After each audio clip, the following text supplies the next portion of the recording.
Қайырлы күн, құрметті студенттер. Бүгінгі 12-ші дәрісіміздің тақырыбы нейромаркетингтік зерттеулерді жоспарлау. Ал дәрісімізді бастайық. Нейромаркетинг зерттеулерді сәтті жүзеге асыру үшін тек құралдарды қоса білу жеткіліксіз. Ол үшін ең алдымен ғылыми негізделген қадамдар мен дәл жоспарлау қажет. Бүгін біз зерттеудің басынан аяғына дейінгі циклмен танысамыз. Ол мәселені анықтаудан бастап нәтижелерді дұрыс интерпретациялауға дейінгі кезеңдерді қамтиды.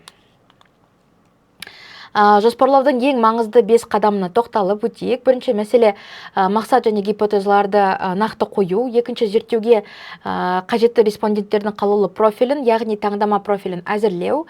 Үшінші кезең экспериментке қандай құралдарын зақымсыз тартылатынын анықтау. Төртінші кезеңіміз бақыланатын зертхана немесе шынайы сауда ортасы болуы, соны таңдау. Және бесінші, өлшеу көрсеткіштері, яғни метрикалар мен есепті бекіту. Осы экранда көріп тұрсыз, мысал ретінде 9 кезеңнен тұратын халықаралық сызбаға назар аударайық. Бұл сызба бізге зерттеу проблемасын, мәселесін анықтаудан бастап, ақпарат жинау, деректерді кестелік форматта көрсету және есепті генерациялауға дейінгі әрбір қадамның өзара логикалық байланысын нақты көрсетеді. Келесі ол нейромаркетингке респондентті іріктеу ерекше жүреді. Демографиялық тұрғыдан біз жас ерекшелігін, жынысын, ол мысалы әйелдерге арналған өнімдерді бағыттау үшін және тұтынушылардың профессиясы мен білімін ескереміз. Ал физиологиялық критерийлерге келсек, мысалы кейбір зерттеулерде, мысалы тағам реакцияларында респонденттердің аллергиясы немесе ауруларының болмауы өте қатаң бақыланады. Оған қоса табыс деңгейі мен тұрғылықты мекені де назарға алынады. Эксперимент барысында респонденттермен жұмыс істеудің нақты регламенттері болады. Жазба ұзақтығы анықтау өте маңызды. EEG ай-трекинг сигналдарын тіркеу кезінде респонденттің шаршауын болдырмау үшін оңтайлы уақытты белгілейміз. Сондай-ақ, егер зерттеу супермаркетте жүргізілсе, ай-трекинг көзілдірігімен жүрудің нақты қозғалыс маршруты мен траекториясын алдын ала сызамыз біздің респонденттерімізге. Келесі ол зертханада біз респонденттерге арнайы мінез-құлық сценарийін құрамыз. Мысалы, оларға берілген сома көлемінде тек салқын сусын сатып алыңыз деген нақты міндет жүктеледі. Мұндай сценарийлік шектеулердің маңызы зор. Олар ақпарат жинауды нақты тауар санатына бағыттауға мүмкіндік береді және талдау сапасын барынша арттырады. Тағы да бір осы сайтқа сізге қараңыз, осы слайдты. Ресейлік танымал маркетолог Игорь Манның мынандай керемет сөзі бар. Оны біз әр зерттеуді сегменттерге негізге аламыз.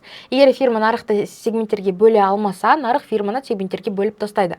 Бұл қағида бізге мақсатты аудиторияның бейсаналық реакцияларын жіктеудің өмірлік маңызын айқындап береді. Осы орайда маркетингтің іргелі STDP моделін еске түсірейік. Ол нарықты бөлу, ең тартымды сегментті таңдау, тұтынушы үшін жоғары құндылық жасау мақсатында ұсынысты ерекшелеу және бәсекелестермен салыстырғанда ұсыныстың тұтынушы санасына айқын орын алуын қамтамасыз ету кезеңдерден тұрады. Сегменттердің екі түрі бар. Минималды сегменттеу негізі 5 сұраққа жауап береді. Олар қарапайым: не, кім, неліктен, қашан және қайда. Ал максималды сегменттеу бұл тұтынушының ішкі әлемін толық зерттеу. Ол қайда тұрады, табысы қанша, ақшаны қалай жұмсайды және ең бастысы тұтынушының негізгі ауырсынуы неде. Ол неден қорқады және неге қуанады? Міне осы соңғы сұрақтардың жауабын нейромаркетинг бізге табуға көмектеседі. Біз таңдаған сегмент тиімді болу үшін 5 шартқа сай келуі тиіс. Ол өлшенетін маркетингтік құралдарға әртүрлі жауап беретіндей сараланатын, тиімді қолжетімді болуы, компанияда нақты ресурстарды бар практикалық және арнайы бағдарлама әзірлеуге тұрарлықтай жеткілі болуы, яғни ауқымды болуы шарт. Келесі ол жарнамаға немесе веб-сайтқа назарды зерттегенде әдістерді біріктірудің маңызы өте жоғары. Экрандағы Uber сайтының жылулық картасына қараңыздар, хитмап картасына бірнеше құралдар қатар қолдануы, мысалы EEG ай-трекинг әлде қайда дәл нәтиже береді. Мысалы, польшалық лаборатория жарнаманың зерттегенде бір мезгілде бет бұл шөгеттердің м-гі мен белсенділігін е-ге және тері кедергісін е-ді тіркейді. Ал Словак университетінде сауда орталығында шешім қабылдауды зерттеу үшін сенсорлармен жабдықталған арнайы сатып алу себетін қолданады. Осы видеода мысал ретінде көре аласыз бір зерттеуді. Жалғастырамыз.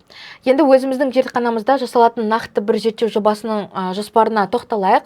Бұл жобаның мақсаты тұтынушылардың жарнама мен қаптама дизайн бейсаналық қабылдау деңгейлерін биометрикалық құралдар арқылы кешенді талдау.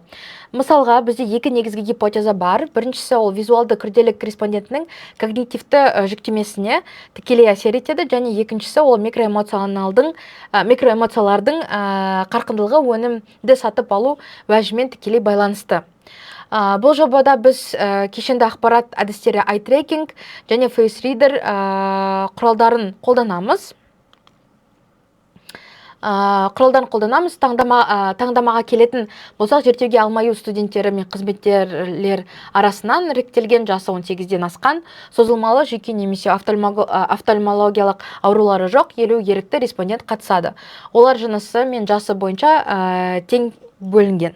Нейромаркетинг этикасы бойынша экспериментке қатыспас бұрын респондент зерттеудің негізгі шарттарымен танысып, ресми келісім беруі тиіс. Келісім формасына зерттеу мақсатты болу мүмкін, сіздің зерттеуіңізге байланысты, және эксперимент кезеңдері қандай, неден тұрады, және оның жалпы ұзақтығы, мысалы 10, 20, 30 минут болуы, нақты көрсетілуі тиіс. Бас зерттеуші ретінде менің мысалы деректерімді осы құжатта бекітіледі. Біз респонденттерге ықтимал тәуекелді де ашық ескертеміз. Көзілдірік таққанда жеңіл дискомфорт, экранға қараудан көздің шаршауы немесе оптикалық сенсорлардың белсенді импланттарға кедергі келтіру ықтималдылығы. Респондент тікелей қаржылық пайда таппағанымен алмаюда отандық ғылыми базаны қалыптастыруға үлес қосады деп біз респонденттерме алдын ала айтамыз. Олардың қатысуы толықтай ерікті әрі анонимді. Мысалы, осы және ақпараттың құпиялылығы, біз ақпаратты ешқайда жарияламаймыз. Біздің лабораториямызда 5 жыл бойы сақталады және тек қана зерттеуге арналады деп біз келісім шартта ақпарат береміз. Мысалы, осындай болу мүмкін, қандай деректер алынады, мысалы, біз туралы ақпарат және біздің респондентіміз туралы, және соңында біздің респондентіміз өз қолын қойып, бүгінгі күнді жазады.